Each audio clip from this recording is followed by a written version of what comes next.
आज 134 वर्ष के बाद जब भारत के बौद्ध जागरूक हो रहे, बोधि महाविहार मुक्ति के लिए आज से 134 वर्ष पहले चलाया गया और 134 साल के बाद ये आंदोलन भारत में जन जन लोगों का, भारत के बौद्धों का, विश्व के बौद्धों का जन भावना का आंदोलन बना है। और उन्होंने ठान लिया, संकल्प ले लिया है कि महाबोधि महाविहार मुक्त जब तक नहीं होगा और भिक्खु संघ के नेतृत्व में वो 7 दिन महाबोधि महाविहार मुक्ति आंदोलन का इतिहास हो गए। और महाबोधि महाविहार मुक्ति की सबसे बड़ी ताकत जो है, भारत और विश्व में महाबोधि महाविहार की पहचान विलुप्त थी। उस पहचान को अस्तित्व देने के लिए, उस पहचान को इतिहास में लाने के लिए कि लूटी संस्कृति हमारी दासहीन बनाया था, बहू बेटी और बच्चों को घर के बाहर जलाया था, आंखों से टपके आंसू कोई फरियाद सुनना पाया था, होता रहा शोषण हमारा, कोई अल्लाह ईश्वर देवी देवता भगवान ना आया था और लिया। अनागारिक धम्पाल जी ने ही महाबोधि महाविहार मुक्ति की शुरुआत की। आज 134 वर्ष के बाद जब भारत के बौद्ध जागरूक हो रहे, तो ये श्रेय जाता है अनागारिक धम्पाल जी को। और उनकी जयंती पर हम उनको ये श्रेय समर्पित भावना से, अपने चित्त भाव से उनको स्मरण करते हैं, वंदन करते हैं कि उनके द्वारा ये पवित्र आंदोलन भारत की भूमि पर महाबोधि महाविहार मुक्ति के लिए आज से 134 वर्ष पहले चलाया गया और 134 साल के बाद ये आंदोलन भारत में जन जन लोगों का, भारत के बौद्धों का, विश्व के बौद्धों का जन भावना का आंदोलन बना है। और इस आंदोलन की ताकत है कि भारत के बौद्ध जगह है अपनी विरासत और संस्कृति को आज़ाद कराने के लिए। और उन्होंने ठान लिया, संकल्प ले लिया है कि महाबोधि महाविहार मुक्त जब तक नहीं होगा तब तक हम ये आंदोलन बड़ी ताकत और बड़ी साहस से और जुनून के साथ लड़ते रहेंगे। और वो तारीख है 12 फरवरी 2026, जब संपूर्ण भारत के बौद्ध जो इस आंदोलन का, जो तीसरे टप्पे का आंदोलन है, इस तीसरे टप्पे के आंदोलन का जब 1 वर्ष हो जाएगा, इस 1 वर्ष की गांठ पर दिल्ली के जंतर मंतर मैदान पर भारत के लाखों बौद्ध पहुंचकर दिल्ली जाम करेंगे और भिक्खु संघ के नेतृत्व में 7 दिन आमरण अनशन दिल्ली जंतर मंतर में किया जाएगा। वो 7 दिन महाबोधि महाविहार मुक्ति आंदोलन का इतिहास हो गए। वो एक लड़ाई और आखिरी लड़ाई होगी। महाबोधि महाविहार मुक्त होगा, बीटी एक्ट रद्द होगा, क्योंकि अभी तक भारत में बौद्धों की ताकत और शक्ति दिखाई नहीं गई है। वो शक्ति और ताकत 12 फरवरी 2026 को दिल्ली के जंतर मंतर मैदान पर भारत के बौद्ध दिखाएंगे और केंद्र सरकार और बिहार सरकार बौद्धों की ताकत और शक्ति के सामने घुटने टेकेगी, बीटी एक्ट रद्द करेगी, महाबोधि महाविहार मुक्त करेगी। और यही सफलता और यही महाबोधि महाविहार की मुक्ति आज 17 सितंबर को अनागारिक धम्पाल जयंती को समर्पित होगी। महाबोधि महाविहार की मुक्ति अनागारिक धम्पाल को समर्पित होगी। बंटी जी, 12 फरवरी को आंदोलन की शुरुआत हुई थी। 12 मई को आपने 12 लाख आने की गया में घोषणा की थी। फिर से 12 तारीख आ रही है। पहली 12 तारीख तो आपको लकी नहीं लगी क्योंकि आपको जेल जाना पड़ा। बहुत सारे षड्यंत्र भी आपके खिलाफ हुए। अगले 12 तारीख को भी ऐसा होगा, कुछ षड्यंत्र और रचा जाएगा, फिर से आप जेल जाओगे। देखो, आंदोलन को चोट पहुंचाई इसलिए जाती है कि आंदोलन और ताकत लेकर उभरे। 12 मई को जब आह्वान हुआ कि 12 मई को 12 लाख बौद्ध गए, चलो, उस केवल कहने से ही सरकार और प्रशासन की हालत खराब हो गई और उन्होंने लगातार षड्यंत्र करना, साजिशें करना, रचना शुरू कर दिया। और महाबोधि महाविहार मुक्ति के जो ताकत थी 12 मई को 12 लाख बौद्धों की, वो भ्रमित हुई। और वो जो आंदोलन था बुद्ध पूर्णिमा जयंती का, वो उस स्तर पे नहीं हुआ जिस स्तर पे हमने सोचा था। अब उसी का सूत समेत हिसाब करने के लिए, उसी का सूत समेत हिसाब करने के लिए अब दिल्ली की सड़कें जाम होगी। 12 फरवरी 2026 को 12 मई का भी सूत से समेत हिसाब लिया जाएगा दिल्ली की सड़कों पे, जब बौद्ध जाकर महाबोधि महाविहार मुक्ति की लड़ाई लड़ेगा। इलेक्शन है वहाँ पर बिहार में, तो वहाँ कुछ मोर्चा वोर्चा करेंगे क्या आप इलेक्शन के पहले? देखो, पहले तो ये गलतफहमी निकालते कि बौद्ध गया बिहार में है। अरे, महाबोधि महाविहार भारत में है। हाँ, भारत है ना, वो भारत में है। गया कोई अलग कंट्री, वो बिहार एक अलग कंट्री नहीं है।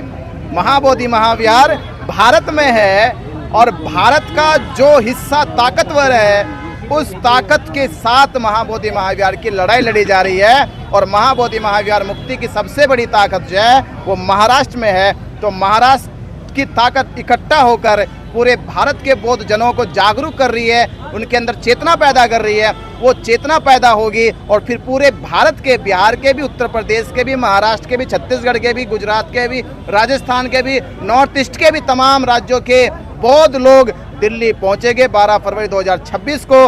और महाबोधि महाविहार जो पूरे भारत के बौद्धों का आंदोलन है वो सफल होगा जब 12 फरवरी को पूरे देश से लाखों बौद्ध दिल्ली में जमा हो गए। लामा जी ने कहा है भाषण में कि एक बिहारी सब पे भारी, लेकिन अभी तक के बिहारी इस आंदोलन में भारी पड़ा ना है कि महाराष्ट्र के लोग भारी पड़े हैं, इस पर क्या कहेंगे? देखिए, पहली बात ये बिहार, महाराष्ट्र या स्टेट को लेकर टिप्पणी नहीं है, ये बात है बौद्ध जनों की, बौद्ध उपासकों की, श्रद्धावान बौद्धों की, जिनकी आस्था महाबोधि महाविहार में।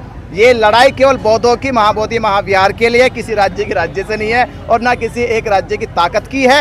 ये लड़ाई पूरे भारत के बौद्धों की है और पूरे भारत के बौद्ध भारत के केंद्र में जा रहे हैं 12 फरवरी 2026 को। ये केंद्र में जो देश का दिल है, उस दिल की धड़कने धड़काने के लिए 12 फरवरी 2026 को भारत के बौद्ध पहुंच रहे हैं। वहां से मोदी की भी धड़कनें जाम होगी और नीतीश की भी जाम होगी। और जब धड़कनें जाम होगी तो ऑपरेशन के लिए BT एक्ट रद्द करेंगे, महाबोधि महाविहार मुक्त करेंगे। लामा जी और वीणाचार्य जी अभी एक साथ मिलकर लड़ाई लड़ेंगे, एक साथ मिलके लड़ेंगे, एक साथ मिलके लड़ रहे हैं। ये पूरे देश में मैसेज है। देखो, लड़ाई जीती तभी जाती है जब वो एकजुट होकर लड़ी जाए। और हमारा मैसेज तो हर धम्मध्वज यात्रा में आपको मालूम, आपने देखा भी है, हम अक्सर कह रहे हैं जब तक भारत के बौद्ध जागरूक नहीं होंगे और एकजुट नहीं होंगे, मुक्त नहीं होगा, तो भारत के बौद्धों को जागरूक करना, एकजुट करना, ये मुहिम है महाबोधि महाविहार मुक्ति के लिए धम्मध्वज यात्रा की। और उस मुहिम में सफल हुई है, संपूर्ण महाराष्ट्र के लोग जुटे हैं।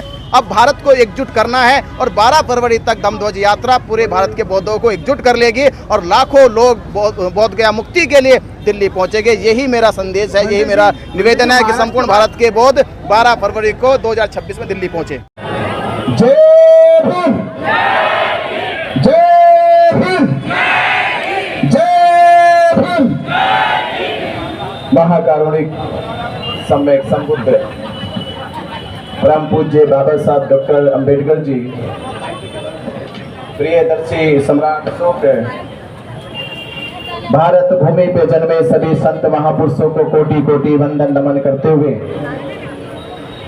आज 17 सितंबर महाबोधि महाविहार मुक्ति आंदोलन, जिस समय महाबोधि महाविहार झाड़ी जंगलों से घिरा हुआ था, भारत और विश्व में महाबोधि महाविहार की पहचान विलुप्त थी।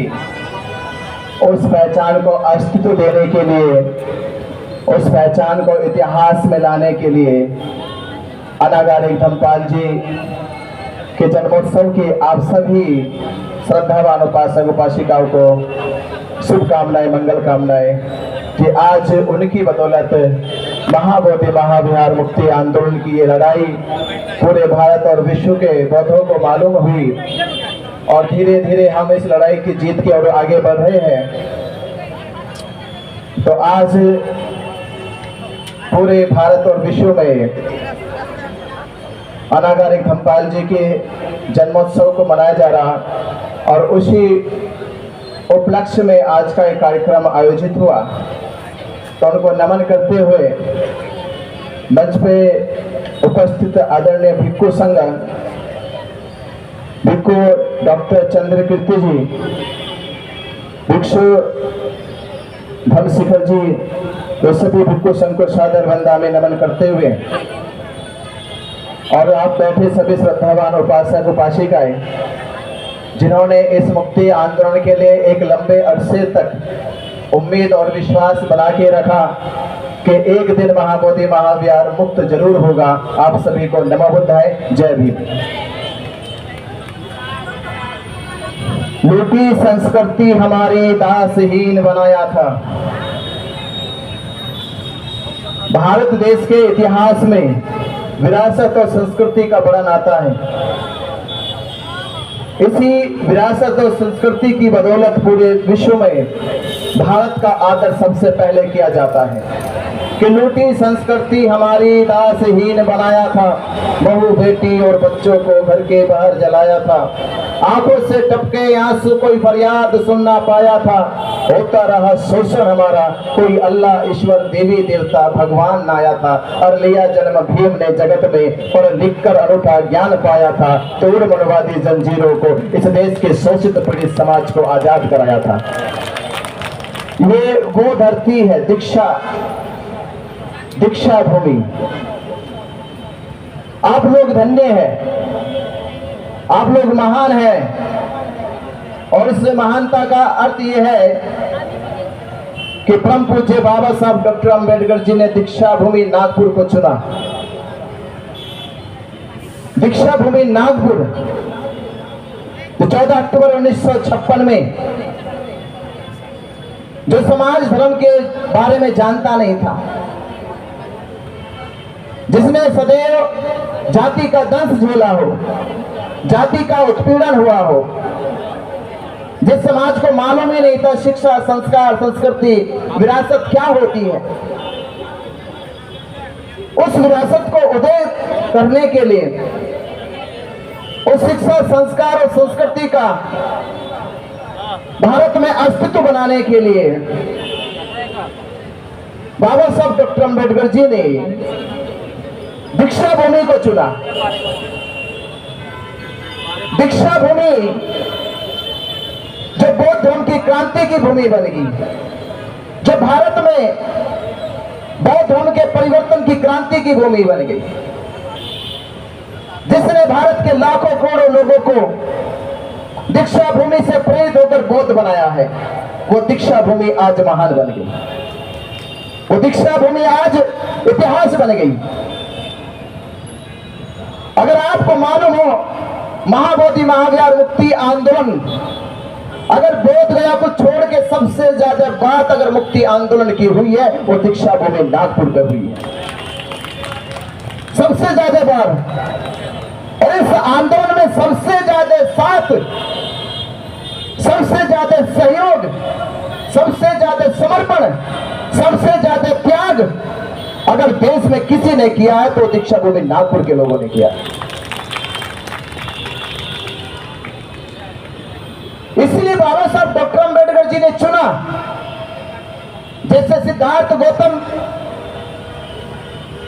बोध गया में जब बुद्धत्व की प्राप्ति करते हुए तो अपना उपदेश बोध गया में नहीं देते, वो सारनाथ में देते हैं, क्योंकि सारनाथ धर्म की उपजाऊ जमीन है, वहां धर्म फलित होगा, फैलेगा, आगे बढ़ेगा।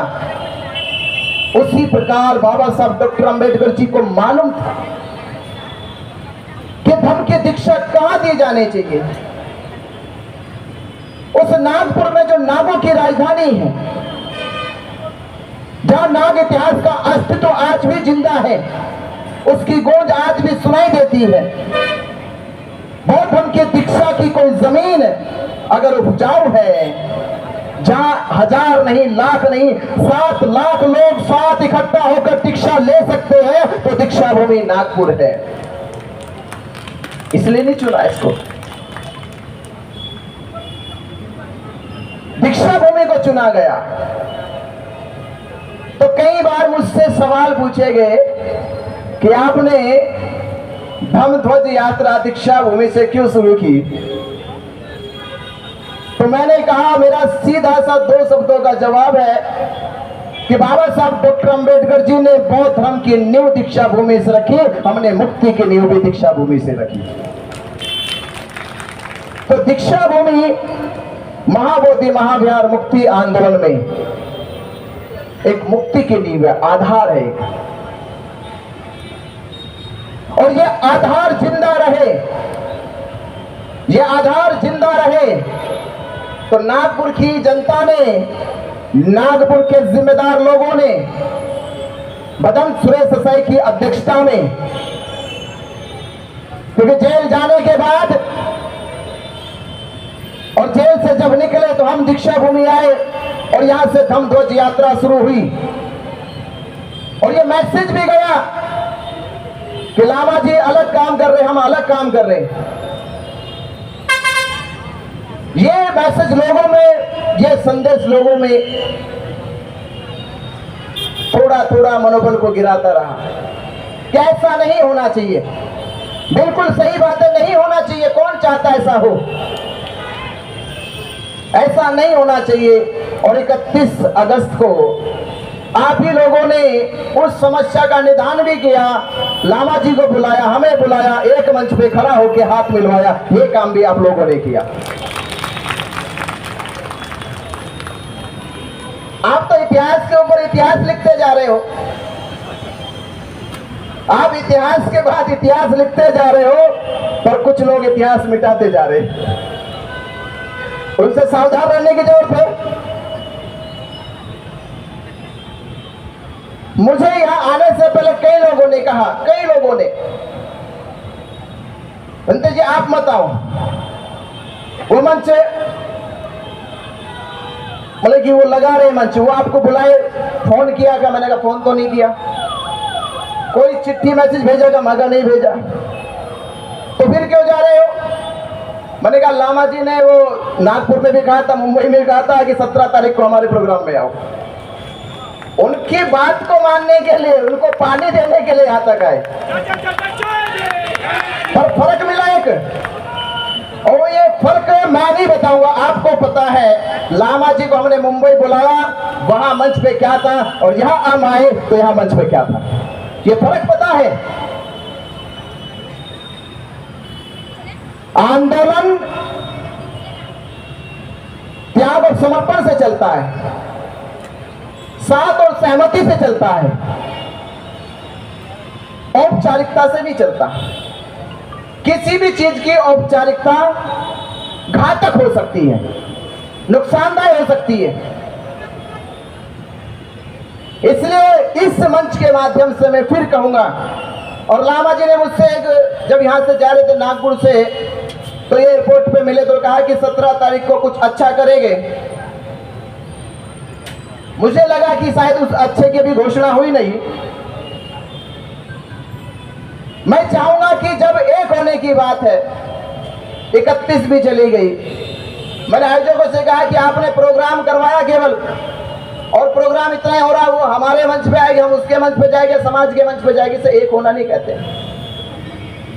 एक होने का मतलब है एक हो जाना। मैंने उस दिन भी कुछ कहानी के माध्यम से कहा था, जिस प्रकार नदी का अस्तित्व तब तक ही पहचान में रहता है जब तक वो समुद्र में नहीं डलती, और जिस दिन समुद्र में मिल जाती है उस दिन नदी का नाम गुमनाम हो जाता है। तो मैं चाहूंगा कि नागपुर की जनता ये प्रयास और करे। महाबोधि महाविहार मुक्ति आंदोलन बार बार मन से कहा जा रहा है, ये लामा जी का हमारा किसी भिक्खू का नहीं है, ये आंदोलन समाज का है। तो समाज दिशा तय करे, ये आंदोलन आगे कैसे चलाया जाएगा, दिशा तय करे, और समाज अपने आप में से 20, 50, 100 लोगों को चुने, और पूरे दिन की बैठक हो, मंच ना हो, केवल मंच के प्रोग्राम हो गए, एक बैठक हो, इंडोर बैठक होनी चाहिए। इंडोर बैठक होकर पूरे देश में से प्रतिनिधि चुने जाए, हर स्टेट का प्रतिनिधि चुना जाए, हर डिस्ट्रिक्ट का प्रतिनिधि चुना जाए, और सभी प्रतिनिधियों के नेतृत्व में इस आंदोलन को आगे बढ़ाया जाए। और प्रतिनिधियों के साथ साथ भारत देश में तमाम बौद्ध धर्म के प्रचार प्रसार के लिए जो दिन रात संघर्ष करती संस्थाएं हैं, संगठन हैं, उनके अध्यक्ष हैं, उनके चेयरमैन हैं, उन सभी संस्थाओं को लेकर जब ये माना जाता है कि महाबोधि महाविहार ये किसी संगठन की लड़ाई नहीं है, व्यक्ति की लड़ाई नहीं है, ये लड़ाई है भारत के बौद्धों के अस्तित्व की, तो क्यों ना भारत के बौद्धों को इसमें शामिल किया जाए। नहीं तो ये केवल औपचारिक घटना रहती रहेगी, औपचारिक समाधान नहीं है। आपको बुलाया जाएगा, आप आएंगे, आपको बुलाया जाएगा, आप आएंगे। मैं पूछना चाहता हूं कि आप लोग, और वो जो हमारी 31 तारीख की टीम थी जिन्होंने प्रोग्राम किया, मैं उनसे कहूंगा वो एक प्रयास करें। और मैंने उस समय भी कहा था कि ये प्रोग्राम अभी सक्सेस नहीं हुआ, इंडोर में मीटिंग बुलाई जाए, बैठक करो पहले और चुनो सबको, तब जाके इसका एक होने का रास्ता कोई सही होगा, ऐसे नहीं होगा। और ये आंदोलन सही बात है, ये चल रहा है। उधर धमध्वज यात्रा चल रही, इधर मशाल यात्रा चल रही, उधर से भी कोई ना कोई प्रतिक्रिया आती है, इधर से कोई प्रतिक्रिया आती है। ये आंदोलन ऐसे नहीं होता। आंदोलन है एक दूसरे की हिम्मत से, ताकत से। कमजोरी मत बनो, ताकत बनो। अगर आप ताकत बन गए तो पहली लड़ाई तो आपने जीत ली कि आपने अपने ही आदमी को कमजोर नहीं किया, बल्कि उसे ताकत दी है। और जब आपका अपना भाई ताकतवर होगा तो महाबोधि महाविहार भी मुक्त होगा। तो अपनों को ताकत दो, मजबूती दो। तो जिन्होंने 31 तारीख का आयोजन किया था, वो एक प्रयास करे कि एक इंडोर मीटिंग जरूर बुला ले और देश के तमाम स्टेटों से प्रतिनिधियों को बुलाकर एक मजबूत प्रतिनिधित्व का निर्माण हो। और जब निर्माण होगा तो सबकी एक दूसरे की प्रतिक्रियाएं खत्म हो गई। फिर ना उधर की प्रतिक्रिया, ना उधर की प्रतिक्रिया, ना धमध्वज यात्रा रहेगी, ना मशाल यात्रा रहेगी। फिर एक ही रहेगा, महाबोधि महाविहार मुक्ति आंदोलन रहेगा, एक ही रहेगी। नहीं तो हमने भी इधर से 1 जनवरी की मुझे जानकारी भी हुई आखिर कि 1 जनवरी की तारीख रखी है। वैसे 1 जनवरी को अधिकांश लोग भीमा कोरेगांव जाते हैं, वो पवित्र है, हमारी आस्था विश्वास है और वो तारीख बदली नहीं जा सकती दूसरे स्थान के लिए। वो तारीख भीमा कोरेगांव के लिए और भीमा कोरेगांव के लिए ही रहेगी। हाँ, भीमा कोरेगांव पे ही प्रोग्राम हो तो बहुत बड़ी बात है, पर स्थान नहीं बदलना चाहिए, क्योंकि पूरे देश के लोग भीमा कोरेगांव 1 जनवरी को जाते हैं, वहां माथा टेक के नमन करते, सत्कार करते हैं, अपने वीर शहीदों को याद करते हैं। हमने तारीख दी कि 12 फरवरी 2026, 12 तारीख को यह आंदोलन शुरू हुआ और आंदोलन का 1 साल हो जाएगा। और एक चीज बताओ, आंदोलन में 2 चीजें होती है, एक होती है जागरूकता और एक होता है दबाव। बोध गया से केवल समाज में जागरूकता आई है। अगर सरकार पे दबाव बनाना चाहिए, बिहार की सरकारों से केंद्र की सरकारों, अगर बिहार की सरकार पे दबाव बनाना है तो पटना में आंदोलन होना चाहिए, और दिल्ली की सरकार पे दबाव बनाना है तो दिल्ली में आंदोलन होना चाहिए। जब दिल्ली में आंदोलन होगा और देश से पूरे जब लाखों वोट दिल्ली जाएंगे तो आपको मालूम है, दिल्ली अगर नीतीश की सरकार बनी, अगले साल तक सरकार बदल जाएगी। अगर सरकार बदल गई और नीतीश और भाजपा की बनी तो हम तब भी जीत जाएंगे। अगर तेजस्वी कांग्रेस की बनी तो भी हम जीत जाएंगे। कि दोनों की सरकार बिना केंद्र के बनेगी नहीं। जब केंद्र के बगैर बनेगी नहीं तो केंद्र को पकड़ के घुटनों पे लाओ, और घुटनों पे लाएगा तो वो बिहार सरकार को लाएगा, बिहार सरकार को लाएगा तो बीटी एक्ट रद्द कराएगा। तो यह आंदोलन का 1 साल पूरा होने वाला 12 फरवरी 2026 को। और अभी महाराष्ट्र के भिक्खु संघ के साथ मीटिंग हुई, बैठक हुई, और उन्होंने भी कहा कि हमें सबसे बड़ी ताकत जो है वो दिल्ली में दिखानी चाहिए। जिस प्रकार अभी मराठाओं ने मराठा आरक्षण लेने के लिए 4 महीने तैयारी करी और 4 दिन मुंबई में बैठे और 5वें दिन उनका बात मान ली सरकार ने। अगर भारत के लोग जो 12 महीने से आंदोलन चला रहे थे और अभी हमारे पास 4.5 महीने पड़े, अगर 4.5 महीने में मिलकर पूरा समाज तैयारी करे, संपूर्ण भारत का बहुत समाज तैयारी करे, तो मैं कह सकता हूं कि दिल्ली जाम होगी, बीटी एक्ट रद्द होगा, महाबोधि महाविहार मुक्त होगा और आपकी बात मानी जाएगी। और ये इतिहास के पन्नों में लिखा जाएगा कि दिल्ली की सड़कों पे भारत के बौद्धों का अस्तित्व जिंदा है, उनकी शक्ति, उनकी ताकत जिंदा है। और दिल्ली से बनी खबर केवल देश में नहीं विदेशों तक जाएगी, और जब ये खबर विदेशों तक जाएगी, विदेश की एम्बेसी आएगी, विदेश के शासक प्रशासक जब ये खबर को देखेंगे तो कहीं ना कहीं केंद्र सरकार से ये बात जरूर करेंगे कि बौद्धों के साथ भारत में अन्याय क्यों? जो भारत बुद्ध की पहचान है, वहां भारत संस्कृति के साथ, बौद्धों की विरासत के साथ ये अन्याय क्यों? महाबोधि महाविहार मुक्त करो, बौद्धों को न्याय दो। और आपको मालूम है, एक चीज और कहता चलूं, ये आंदोलन सबूत और साक्ष्यों से नहीं जीता जाएगा, और लड़ाई सबूत और साक्ष्यों की नहीं है, ये कि महाबोधि महाविहार है। ये बात तो महंत भी जानता है, जो उस पे बैठा गद्दी पे, उसको खुद मालूम है महाबोधि महाविहार है, तथागत बुद्ध की प्रतिमा है। और इससे बड़ा और सबूत क्या हो सकता है? ये लड़ाई जीती जाएगी आपकी जागरूकता और आपकी एकजुटता से। तो आप एकजुटता और जागरूकता दिखाए। अगर ये जागरूकता आ गई तो महाबोधि महाविहार मुक्त हो जाएगा। तो आपको इस धरती से, दीक्षा भूमि नागपुर की धरती से, जेल से आने के बाद मेरे मन में जेल में था, अंदर जेल में रहते रहते ख्याल था कि जाने के बाद, क्योंकि धरना वहां से 2 मान से हट गया है, अब क्या करना चाहिए, कैसे करना चाहिए। और बोधगया में प्रशासन और सरकार इतनी ताकतमय है कि हमारे समाज की चलती बिल्कुल नहीं है। वहां प्रशासन ताकतमय, प्रशासन से पूछ पूछ के हमें काम करना पड़ता है। और आंदोलन पूछ पूछ के सरकार से, प्रशासन से चलाओगे तो कभी सफल नहीं कर सकते। जब तक प्रशासन की नाक पर नकेल ना डाल दी जाए तब तक आंदोलन सफल नहीं होते। क्योंकि आंदोलन का अर्थ है ताकत, शक्ति। क्योंकि आंदोलन तब किए जा रहे कि कानून हमारे अनुकूल नहीं है। अब वो नियम, वो कानून, हमारे नियम हमारे अनुकूल नहीं काम कर रहा है, इसलिए उसके विरोध में जाके समाज को अपनी ताकत दिखानी पड़ती है, अपनी शक्ति दिखानी पड़ती है। तो वो शक्ति के लिए जेल में ही रहते रहते मुझसे मिलने के लिए हमारे नागपुर की धरती से राकेश धारगवे जी जो वहां पहुंचे और 8 दिन वहां पैरवी करी।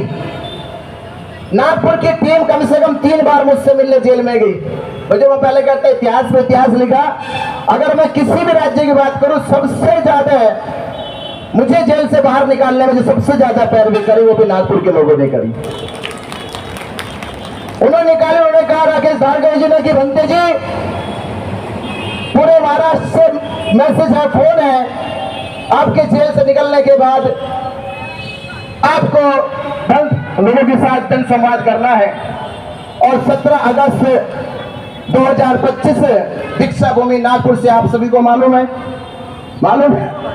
तो आप सभी ने देखा कि दीक्षा भूमि नागपुर से 17 अगस्त 2025 में धम्मध्वज यात्रा राकेश धारगवे जी, अजमेर जी और योगेश राउत जी, 3 लोगों ने मेहनत करी, संपूर्ण महाराष्ट्र में कांटेक्ट करे, फोन किए, मैसेजेस किए और तैयारी हुई। और आज यात्रा को करीब 14 तारीख से शुरू हुई, 17 तारीख को फाइनल यात्रा शुरू हुआ। 1 महीना पूरा हो गया। 1 महीने की यात्रा से संपूर्ण महाराष्ट्र में उतनी बड़ी ताकत है, उतनी बड़ी ताकत हुई कि महाराष्ट्र का संपूर्ण भिक्खु संघ ने आशीर्वाद दिया और ये कहा कि जल्द महाराष्ट्र में संपूर्ण भिक्खु संघ का सबसे बड़ा प्रोग्राम होने वाला है और महाबोधि महाविहार मुक्ति के लिए दिल्ली में लाखों लोग जाएंगे। तो तैयारी हुई। तो आप सभी श्रद्धावान उपासक उपासिकाओं से मैं एक बार अपनी ओर से, जिन्होंने धम्मध्वज यात्रा का नियोजन किया, राकेश धारगवे जी और नितिन गजबे जी और योगेश राउत जी के लिए एक जोरदार ताली बजा दो, जोरदार ताली। जय भीम, जय भीम, जय भीम। तो आपने मेरी बात को सुना, समझा और जाना, और हम जल्द ही महाबोधि महाविहार मुक्ति के लिए देश में बहुत बड़ा आंदोलन दिल्ली में खड़ा होगा। नमो बुद्धाय, जय भीम खड़ा होगा। तो 12 फरवरी 2026 जब इस आंदोलन का 1 साल हो जाएगा, तैयार हो, तैयार हो, तैयार हो, तैयार हो। महाबोधि महाविहार मुक्ति का आंदोलन मरने से पहले या मरने के बाद? अगर मरने से पहले मुक्त कराना चाहते हो, अगर पंडित पुरोहित को बोधगया से बाहर निकालना चाहते हो, तो दिल्ली चलो आप और पंडित पुरोहित चलेगा बोधगया से बाहर। नमो बुद्धाय, जय हिंद।